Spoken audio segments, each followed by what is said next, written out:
Hello കൂട്ടുകാരെ, ഒരു 4 മണിയൊക്കെ ആയപ്പോഴാണ് എനിക്ക് തോന്നിയത് പെട്ടെന്നൊരു വ്ളോഗ് എടുത്ത് കളയാമെന്നുള്ളത്. ഇന്നൊരു സ്പെഷ്യൽ ഡേ കൂടിയാണ് കേട്ടോ. അതായത് നമ്മുടെ ഫ്രണ്ടിൻ്റെ കുട്ടീൻ്റെ ബർത്ത്ഡേ ആണ്. അപ്പോൾ അതിനൊക്കെ പോകാനുള്ള ഒരു ഒരുക്കത്തിലാണ്. അതിൻ്റെ മുന്നോടിയായിട്ട് പണികളൊക്കെ പെട്ടെന്ന് തന്നെ തീർക്കണം. അപ്പോൾ ധൻഷിത വന്നിട്ടുണ്ട് സ്കൂൾ വിട്ടിട്ട്. അപ്പോൾ അവന് കഴിക്കാൻ വേണ്ടി ഞാൻ എടുത്തു വെച്ചേക്കുന്നതാണ് കേട്ടോ. അപ്പോൾ അവന് ഞാൻ വേറെ എന്തോ തിന്നാൻ കൊടുത്തിട്ടുണ്ട്, അത് പിന്നെ കഴിക്കാമെന്ന് പറഞ്ഞിട്ട് അതവിടെ മാറ്റി വെച്ചു. പിന്നെ ഞാൻ എൻ്റെ പണികളിലേക്ക് പെട്ടെന്ന് തന്നെ കടന്നു. ആദ്യം തന്നെ അടിച്ചു വാരുന്ന കേട്ടോ. പുറത്താണെങ്കിൽ നല്ല മഴ വരാനുള്ള ചാൻസ് കൂടുതലാണ്. കണ്ടില്ലേ, മൊത്തത്തിലൊരു ഇരുട് പിടിച്ച കാലാവസ്ഥയാണ്. പിന്നെ ഒന്നാമത് ഇവിടെ ഷീറ്റ് ഇട്ടപ്പോഴത്തേക്കും നല്ല പോലെ ഉള്ളിൽ ഇരുടാണ് കേട്ടോ ഫീൽ ചെയ്യുന്നത്. ഞാനതൊക്കെ നോക്കി ഇങ്ങനെ പുറത്തുനിന്ന് ഓരോ കാര്യങ്ങൾ ചെയ്യുന്നുണ്ട്. അതായത് മഴ വരാൻ പോകുമ്പോൾ ഉണ്ടാകുന്ന ആ ഒരു മൂടിക്കെട്ടിയൊരു കാലാവസ്ഥ ഉണ്ടല്ലോ, അതെനിക്ക് ഭയങ്കര ഇഷ്ടമാണ് കാണാൻ. എങ്കിലും നമ്മുടെ വീട്ടിൽ എപ്പോഴും വെളിച്ചമുള്ളത് തന്നെയാണ് എനിക്ക് പൊതുവേ ഇഷ്ടം. പക്ഷേ ആ ഒരു മഴ വരാൻ പോകുമ്പോൾ ഉണ്ടാകുന്ന ആ ഒരു ഇതുണ്ടല്ലോ, അതെനിക്ക് ഭയങ്കര ഇഷ്ടമാണ്. പിന്നെ ബർത്ത്ഡേ ഫംഗ്ഷൻ ഉണ്ട് എന്ന് പറഞ്ഞല്ലോ, അതിൻ്റെ ഒരു ഗിഫ്റ്റാണ് കേട്ടോ ഇത്. ചെറിയൊരു വണ്ടിയാണ് നമ്മൾ വാങ്ങിച്ചിട്ടുണ്ടായത്. ഇത് നമ്മൾ കാറിൻ്റെ ഉള്ളിൽ തന്നെ വെച്ചേക്കാണ്. കാരണം ധൻഷി ബേബി കണ്ടു കഴിഞ്ഞാൽ ഇതിൻ്റെ പണി കൂട്ടും. അതുകൊണ്ട് തന്നെ ഇതിനെ പുറത്തെടുക്കാൻ നമുക്ക് ധൈര്യമില്ല കേട്ടോ. ഇത് ഞാനിപ്പോൾ നിങ്ങളെ കാണിക്കാൻ വേണ്ടി മാത്രം എടുത്തതാണ്. അപ്പം തന്നെ ഞാനത് ആ കാറിൻ്റെ ഡോർ അങ്ങോട്ടേക്ക് ക്ലോസ് ചെയ്തു. ഇനി ഈ കാർ ലോക്കാക്കുമ്പോഴുള്ള സൗണ്ട് അവൻ കേൾക്കുമെന്നാണ് കേട്ടോ എൻ്റെ ഒരു പേടി. തീർച്ചയായും ഞാൻ വിചാരിച്ച പോലെ തന്നെയാണ് കാര്യങ്ങൾ നടന്നത്. ആ ഒച്ച കേട്ടിട്ട് ഇത് അവൻ എണീച്ച് വരുന്നുണ്ട് കേട്ടോ അകത്തുനിന്ന്.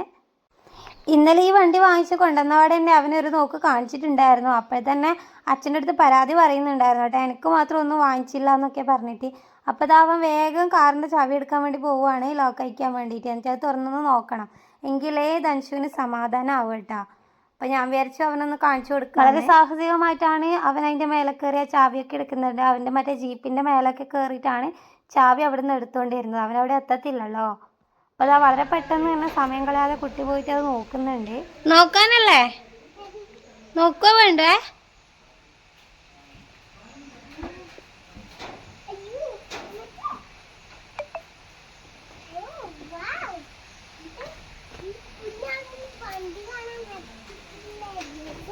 വാ വാ വാ, ഇതാ അച്ഛൻ പറഞ്ഞ എടുക്കറുന്നു ബാ. അങ്ങനെ അത് കണ്ടപ്പോൾ അതിൻ്റെ അകത്തെ സോങ്സ് ഒക്കെ ഒന്ന് പ്ലേ ചെയ്യണമെന്നായി. അങ്ങനെ എനിക്ക് ഇതിൽ കുറേ സോങ്സ് ഉണ്ട് അമ്മയെന്നൊക്കെ പറഞ്ഞിട്ട് എനിക്ക് പരിചയപ്പെടുത്തി തരുന്നതാണ് കേട്ടോ. മുന്നേ അത് ഇവന് ഏകദേശം ഇതുപോലൊരു വണ്ടി ഉണ്ടായിരുന്നു. അത് നമ്മൾ കുറ്റാട്ടൂരിലെ വീട്ടിലേക്ക് കൊണ്ടുവച്ചിട്ടുണ്ടായിരുന്നു കേട്ടോ. അത് അവിടുന്ന് പോയാൽ ഞാൻ മിക്കവാറും വിചാരിച്ചത് അവൻ അതെടുക്കാൻ വേണ്ടി വാശി പിടിക്കുന്നതാണ്. പക്ഷേ യാതൊരു അലമ്പും ഉണ്ടായില്ല. അവൻ നോക്കി കഴിഞ്ഞ ഉടനെ തന്നെ തിരിച്ചു കയറി പോന്നിട്ടുണ്ടായിരുന്നു കേട്ടോ. ഇതാ മൊത്തത്തിൽ കണ്ടേ ഇരുട് നല്ലോണം പിടിച്ചിട്ടുണ്ട്. പക്ഷെ മഴ അങ്ങോട്ടേക്ക് പെയ്യാൻ മഴക്കൊരു മടിയാന്ന് തോന്നുന്നു കേട്ടോ. അപ്പോൾ ധൻഷു കാറ് ലോക്കാക്കാൻ വേണ്ടി മറന്നു പോയിട്ടുണ്ടായിരുന്നു. അപ്പോൾ അത് ലോക്കാക്കാൻ വേണ്ടിയിട്ട് ഇതാ വീണ്ടും ചാവി എടുത്ത് പോവുക. അതിനുശേഷം ഞാൻ പെട്ടെന്ന് പോയിട്ട് എൻ്റെ നഖമൊക്കെ ഒന്ന് ക്ലീൻ ചെയ്ത് കൊടുക്കുകയാണ് കേട്ടോ. പണ്ടൊക്കെ ആണെങ്കിലല്ലോ നമ്മൾ കോളേജിലൊക്കെ പഠിക്കുന്ന സമയത്താണെങ്കിൽ ഡെയിലി ഇതിനൊക്കെ നെയിൽ പോളിഷ് ചേഞ്ച് ചെയ്യും, ഡെയിലി ഷേപ്പ് ചെയ്യും, നഖവും കൈയുടെയും കാലിൻ്റെയും ഒക്കെ. ഇപ്പം നമുക്ക് അതിനൊന്നും ഒന്നാമത് സമയമില്ല. പിന്നെ നമ്മൾ കെയർ ചെയ്യുന്നത് കുറേയൊക്കെ ഒരു പരിധി കഴിഞ്ഞാൽ കുറയല്ലോ. ഈ കയ്യിലും കാലിലൊക്കെ നഖമൊക്കെ നീറ്റല്ലാണ്ട് കിടക്കുമ്പോൾ എനിക്ക് മറ്റുള്ളവരുടെ മുന്നിൽ പോയി നിൽക്കാൻ കുറച്ചൊരു കോൺഫിഡൻസ് കുറവുള്ള പോലെയാണ്. അങ്ങനെ വീട്ടിലെ പണിയൊക്കെ ഒന്ന് ഒതുങ്ങിയതിന് ശേഷം ഞാനിതാ റെഡി ആവാൻ വേണ്ടി പോയിട്ടുണ്ട്. ഹസ്ബൻഡ് എന്നെ വിളിച്ച് പറഞ്ഞിട്ടുണ്ടായി ഞാനിപ്പോൾ ഓഫീസിൽ നിന്ന് എത്തും, അപ്പോഴത്തേക്ക് നീ ഏകദേശം റെഡി ആയിക്കോ എന്നുള്ളത്. അങ്ങനെ പുള്ളിതാ എത്തിയിട്ടുണ്ട്. ഞാനിതാ റെഡി ആയിക്കൊണ്ടിരിക്കുകയാണ് കേട്ടോ. ഞാനിപ്പോൾ ഇട്ടുകൊണ്ടിരിക്കുന്നത് നിങ്ങൾ വിചാരിക്കും മേക്കപ്പാണെന്ന്. മേക്കപ്പ് ഒന്നും അല്ല കേട്ടോ. ഞാൻ സൺസ്ക്രീനും മോയ്സ്ചറൈസറും മാത്രമേ ഇടാറുള്ളൂ മുഖത്ത്. ഒരു ഫംഗ്ഷന് പോകാൻ വേണ്ടി കഷ്ടപ്പെട്ട് റെഡിയാവുന്ന എന്നെ നോക്കിയിട്ട് ഹസ്ബൻഡ് അവിടെ നിന്ന് എന്തൊക്കെയോ ഗോസ്റ്റ് കാണിക്കുന്നുണ്ട് കേട്ടോ. അപ്പോൾ തിരിച്ച് ഞാനും അങ്ങോട്ട് അതുപോലെയുള്ള ഗോസ്റ്റുകൾ കാണിക്കുന്നുണ്ട്. അങ്ങനെ വിട്ടാൽ പറ്റത്തില്ലല്ലോ. അതും പറഞ്ഞ് ഹസ്ബൻഡ് ഇതാ കുളിക്കാൻ വേണ്ടി പോയിട്ടുണ്ട്. അപ്പോൾ ധൻഷുവിനെ നമ്മളൊക്കെ റെഡിയാക്കി കഴിഞ്ഞതിന് ശേഷം മാത്രമേ ധൻഷുവിനെ റെഡിയാക്കുന്ന പരിപാടിയുള്ളൂ. ആദ്യം തന്നെ അവനെ റെഡിയാക്കി നിർത്തി കഴിഞ്ഞാൽ അവനുണ്ടല്ലോ എന്തെങ്കിലുമൊക്കെ ഡ്രസ്സിലൊക്കെ അഴുക്കാക്കി വെക്കും കേട്ടോ.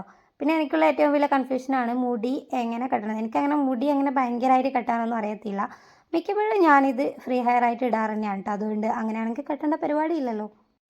ഞാനീ സൂക്ഷിച്ച് നോക്കുന്നത് ഏത് കമ്മലിടണം എന്നുള്ളതാണ് കേട്ടോ. കോൺട്രാസ്റ്റ് ആയിട്ട് വിയർ ചെയ്യണോ എന്നുള്ളതാണ് ഞാൻ ഇങ്ങനെ ഓരോന്ന് എടുത്തിട്ട് നോക്കിക്കൊണ്ടിരിക്കുന്നത്. ലാസ്റ്റ് ഞാൻ സെയിം കളർ തന്നെയാണ് വെച്ച് പിടിച്ചത്. ഇതാ ഈ ഒരു റൗണ്ട് കമ്മൽ. എനിക്ക് ഈ കമ്മൽ ഭയങ്കര അങ്ങനെ മുടിയൊക്കെ ഒന്ന് കെട്ടിയിട്ടൊക്കെ വെച്ചിട്ട് നോക്കുന്നുണ്ട് ഇത് സ്യൂട്ടാവുമോ എന്നുള്ളതൊക്കെ. ലാസ്റ്റ് ഞാനിതാ ഇങ്ങനെയാണ് മൊത്തത്തിൽ ഒരുങ്ങിയത്. കാരണം എനിക്ക് ഫ്രീ ഹെയർ മാത്രമേ സെറ്റാകും കേട്ടോ. അതാകുമ്പോൾ നല്ല കംഫർട്ടാണ് എനിക്ക്. പിന്നെ ധൻഷുവിനെയൊക്കെ എടുത്തു കഴിഞ്ഞാലുണ്ടല്ലോ അവൻ പെട്ടെന്ന് കൊളുത്തി പിടിക്കുന്നത് നമ്മുടെ മുടിയിലേക്കാണ് കേട്ടോ. അപ്പോൾ ഏറ്റവും നല്ലതുപോലെ ഫ്രീ ഹെയർ ആയിട്ട് ഇടുന്നത് തന്നെയാണ്. അങ്ങനെ നമ്മളിതാ യാത്ര തുടങ്ങിയിട്ടുണ്ട്. നമ്മൾ അത്യാവശ്യം ലേറ്റ് ആയിട്ടുണ്ടായിരുന്നു പോവാൻ. കാരണം 7 മണിക്കാണെന്നാണ് ഫംഗ്ഷൻ തുടങ്ങുന്നത്. പിന്നെ മിക്കവാറും ഒരു 7 മണി എന്ന് പറഞ്ഞാൽ 7:30 ആവുമല്ലോ എന്നുള്ള ഇതിലാണ് നമ്മൾ അങ്ങോട്ടേക്ക് പോകുന്നുണ്ടായിരുന്നത്. ഈ ഫ്രണ്ട് എന്ന് പറയുമ്പം ITIയിൽ നമ്മളെ കൂടെ പഠിച്ചതാണ്, നമ്മൾ കോളേജിൽ പഠിച്ചതാണ്. അപ്പോൾ നമ്മുടെ മറ്റ് ഫ്രണ്ട്സിനെ ഒന്നും വിളിച്ചിട്ടില്ല, കാരണം അത്ര വലിയൊരു ഫംഗ്ഷൻ അല്ല. പിന്നെ വിളിച്ച ഫ്രണ്ട്സിനൊന്നും അങ്ങനെ വരാൻ വേണ്ടി പറ്റിയിട്ടും ഉണ്ടായിരുന്നില്ല. അപ്പോൾ അതിൻ്റെ ഒരു ചെറിയൊരു വിഷമമുണ്ട് കേട്ടോ. ധനുഷ് ഇതാ മുന്നിൽ തന്നെ നിന്നിട്ടുണ്ട്. നല്ലൊരു ക്ലൈമറ്റാണ് കേട്ടോ. ഇത്തരം ഈ ഒരു ക്ലൈമറ്റൊക്കെ കാണാൻ എനിക്ക് ഭയങ്കര ഇഷ്ടമാണ്. മനസ്സിന് എന്തോ ഒരു വല്ലാത്തൊരു പോസിറ്റിവിറ്റി നമുക്ക് ഫീൽ ചെയ്യും. എനിക്ക് ഭയങ്കര ഇഷ്ടമാണ് ചില ക്ലൈമറ്റ് ചേഞ്ചസ്. അങ്ങനെ പറശ്ശിനിയിൽ എത്തിയിട്ടുണ്ട്. പറശ്ശിനിയിൽ അതുവഴി പോകുമ്പോൾ വീഡിയോ എടുക്കാതിരിക്കാൻ പറ്റത്തില്ല. നമ്മൾ പ്രത്യേകിച്ച് ഇങ്ങനെ മറ്റു വ്ളോഗ്സൊക്കെ എടുക്കുമ്പോൾ ഇതുവഴി കടന്നു പോകുമ്പോൾ ഇവിടെ തൊഴാനോ ഇവിടെ വീഡിയോ എടുക്കാതിരിക്കാനോ എനിക്ക് പറ്റത്തില്ല. അപ്പോൾ ധനുഷും എല്ലാവരും എന്താ നമ്മൾ തൊഴുതിട്ടാണ് പോകുന്നത്. ഇന്ന് ഷേവ് ചെയ്യുമ്പോൾ ഹസ്ബൻഡ് ഇതാ ക്ലീൻ ഷേവ് ആക്കിയിട്ടുണ്ട്. എനിക്ക് ഇഷ്ടമേ അല്ല എൻ്റെ ഹസ്ബൻഡ് ഇങ്ങനെ ക്ലീൻ ഷേവ് ആക്കി നടക്കുന്നത്. ഞാൻ അതിനെയാണ് പറഞ്ഞുകൊണ്ടിരിക്കുന്നത്. ഇത് കാണുന്ന നിങ്ങൾക്ക് വല്ലതും തോന്നിയിട്ടുണ്ടെങ്കിൽ തീർച്ചയായും കമൻറ്റ് ചെയ്യണം കേട്ടോ. അങ്ങനെ നമ്മൾ വാരം ടൗണിൽ എത്തിയിട്ടുണ്ട്. വാരത്താണ് ഞാൻ സിവിൽ എഞ്ചിനീയറിങ് കഴിഞ്ഞിട്ട് ഫസ്റ്റ് വർക്കിന് കയറിയ സ്ഥലം കേട്ടോ. അപ്പോൾ അവിടെ എത്തുമ്പോൾ എനിക്കൊരു പ്രത്യേക ഫീലിംഗ്. അങ്ങനെ നമ്മൾ വീട്ടിലേക്ക് കയറിയിട്ടുണ്ട്. കയറി ഉടനെ തന്നെ ബർത്ത്ഡേ പോയതാ എൻ്റെ കയ്യിൽ എത്തിയിട്ടുണ്ട്. ഞാൻ കൈ നീട്ടി ഉടനെ തന്നെ വന്നിട്ടുണ്ടായിരുന്നു കേട്ടോ. അങ്ങനെ മടിയൊന്നുമില്ല. നമ്മൾ അറിയാത്തവരെ കാണുമ്പോൾ അങ്ങനെ പോവാതിരിക്കുന്നൊന്നും ഉണ്ടായിരുന്നില്ല കേട്ടോ. പിന്നെ ഇതാണ് സ്റ്റേജ്. ചേച്ചി ഇവരുടെ റിലേറ്റീവ് ആണ്, നമ്മുടെ വീഡിയോ ഒക്കെ കാണലുണ്ട് എന്നൊക്കെ പറഞ്ഞിട്ട് ഞാനും ചേച്ചിയും ഒത്തിരി നേരം സംസാരിച്ചൊക്കെ അവിടെ ഇരുന്നു. ഈ സ്റ്റേജ് ഡെക്കറേഷൻ കണ്ടപ്പോൾ ഞാൻ വിചാരിച്ചു പുറത്തുനിന്ന് ആളെ വെച്ച് ചെയ്യിപ്പിച്ചതാണ് കേട്ടോ. പക്ഷേ റിനോവ് തന്നെയാണ് അതങ്ങനെ ഫംഗ്ഷൻ തുടങ്ങാറായിട്ടില്ല, കാരണം എല്ലാവരും എത്തിച്ചേർന്നിട്ടില്ല. അപ്പോൾ അവൻ ഓരോരോ ഗിഫ്റ്റുകളായിട്ട് ഇതാ വന്നത് അതിൻ്റെ മേലെ കയറി ഇരുത്തിയൊക്കെയാണ് കേട്ടോ. ഇതാണ് റിനോവിൻ്റെ അച്ഛൻ. അങ്കിള് വരുന്ന ഗസ്റ്റിനൊക്കെ സ്വീകരിക്കാൻ വേണ്ടി അവിടെ തന്നെ നിൽപ്പുണ്ടായിരുന്നു. പിന്നെ ഇതാണ് കേട്ടോ അമ്മ. ഇനി നമുക്ക് കേക്ക് കട്ടിങ് കാണാം.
കട്ട് ചെയ്യുന്ന സമയത്ത് വീടിൻ്റെ ഉള്ളിലായതുകൊണ്ട് തന്നെ അത്യാവശ്യം നല്ല രീതിക്ക് എനിക്ക് കാണുന്നുണ്ടായിരുന്നു, കാരണം ഞാൻ നല്ല ഹൈറ്റ് പറഞ്ഞിട്ടാണല്ലോ. അത് മനീഷയുടെ അമ്മയാണ് കേട്ടോ. അതായത് റിനോവിൻ്റെ വൈഫിൻ്റെ പേര് മനീഷ എന്നാണ്. മനീഷയുടെ അമ്മയച്ഛനാണ് ഇപ്പോൾ പോയിട്ട് കേക്ക് കൊടുത്തിട്ട് തിരിച്ചു വരുന്നത്. അതൊക്കെ കഴിഞ്ഞ് ഓരോരുത്തരായിട്ട് ഇതാ കുട്ടിക്ക് കേക്ക് വായിൽ വെച്ച് കൊടുക്കുന്നുണ്ട്, ഓരോരോ ആൾക്കാരായിട്ട്. ഇതൊക്കെ അവരുടെ റിലേറ്റീവ്സാണ്. കേക്ക് കട്ടിങ്ങും കാര്യങ്ങളൊക്കെ കഴിഞ്ഞ് കേക്കൊക്കെ കഴിച്ചതിന് ശേഷം നമ്മളിതാ ബലൂണും ഒക്കെ പൊറുക്കി ധനുഷു ബേബി മേലെ വന്ന് കളിക്കുന്നുണ്ട്. ഉള്ളിൽ നമ്മൾ കുറച്ച് ആൾക്കാർ ഇരിക്കുന്നുണ്ട് കേട്ടോ. അപ്പോൾ നമ്മളിങ്ങനെ ഇവൻ്റെ കളി നോക്കി ഇങ്ങനെ ഇവിടെ ഇരിക്കാന്നേ. നമ്മളിവിടെ ഇവൻ്റെ കല്യാണത്തിന് വരുമ്പോൾ നമ്മളെല്ലാ ഫ്രണ്ട്സും ഉണ്ടായിരുന്നു കേട്ടോ. അപ്പോൾ എനിക്ക് അതൊക്കെയാണ് ഓർമ്മ വരുന്നത്. ഭയങ്കരമായിട്ട് മിസ് ചെയ്യുന്നു ഫ്രണ്ട്സിനെയൊക്കെ. അപ്പം ഇതാണ് ജസ്റ്റ് അവൻ്റെ റൂം. ഞാനൊന്ന് ജസ്റ്റ് നിങ്ങൾക്ക് കാണിച്ചാണ്. പിന്നെ എവിടെ കണ്ണാടി ഉണ്ടെങ്കിലും അവിടെ ഒന്ന് നോക്കണം എന്നുള്ളതാണ്. പിന്നെ നമ്മൾ പെട്ടെന്ന് തന്നെ ഫുഡൊക്കെ കഴിച്ച് ഇനി പെട്ടെന്ന് തന്നെ അത്യാവശ്യം നല്ല ലേറ്റ് ആയിട്ടുണ്ടായിരുന്നു. നമ്മൾ കുറേ സമയം അവിടെ സ്പെൻഡ് ചെയ്തിട്ടുണ്ടായിരുന്നു കേട്ടോ സമയം. ഫുഡ് നമ്മൾ കഴിക്കാനിരുന്നെങ്കിലും ധനുഷുവിൻ്റെ ചിന്ത ഫുൾ ഐസ്ക്രീമിലാണ് കേട്ടോ. ഐസ്ക്രീം ഉള്ളതുകൊണ്ട് അവന് ആദ്യമേ ഡിമാൻഡൊക്കെ വെക്കുന്നുണ്ടായിരുന്നു, എനിക്ക് 2 എണ്ണം വേണമെന്നൊക്കെ പറഞ്ഞിട്ട്. അങ്ങനെ ഞാൻ വാങ്ങിച്ച ഐസ്ക്രീം ഞാൻ കഴിച്ചില്ല, അവന് കൊടുക്കുകയാണ് ചെയ്തത്. അപ്പോൾ ഇതാ ഒരാൾ ഐസ്ക്രീമൊക്കെ കഴിച്ചിരിക്കുന്നുണ്ട്. പിന്നെ നമുക്ക് വെള്ളം കൊണ്ടുതരാൻ വേണ്ടിയിട്ട് വന്ന ഈ കുട്ടി ഉണ്ടല്ലോ, ആ കുട്ടിയെ കണ്ടപ്പോൾ എനിക്ക് ഭയങ്കര ക്യൂട്ടായിട്ട് തോന്നി, അങ്ങനെ വീഡിയോ എടുത്തതാണ്. ഇങ്ങോട്ട് ഹായ്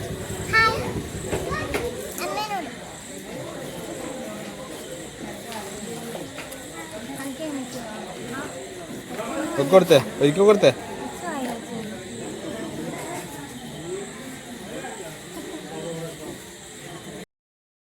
അങ്ങനെ നമ്മൾ ഏകദേശം ഇറങ്ങാൻ വേണ്ടി നിൽക്കുകയാണ്. ഫുഡ് കഴിച്ചതിന് ശേഷം കുറച്ച് സമയം ഇരുന്നു, കാരണം അവരൊക്കെ ഒന്ന് ഫുഡ് കഴിക്കട്ടെ എന്ന് കരുതിയിട്ട്. അപ്പം അവരെണീക്കാൻ വേണ്ടി വെയിറ്റ് ചെയ്യുന്നതാണ്. അപ്പോൾ ഇന്നത്തെ വീഡിയോ ഇത്ര മാത്രമേ ഉള്ളൂ. Bye bye.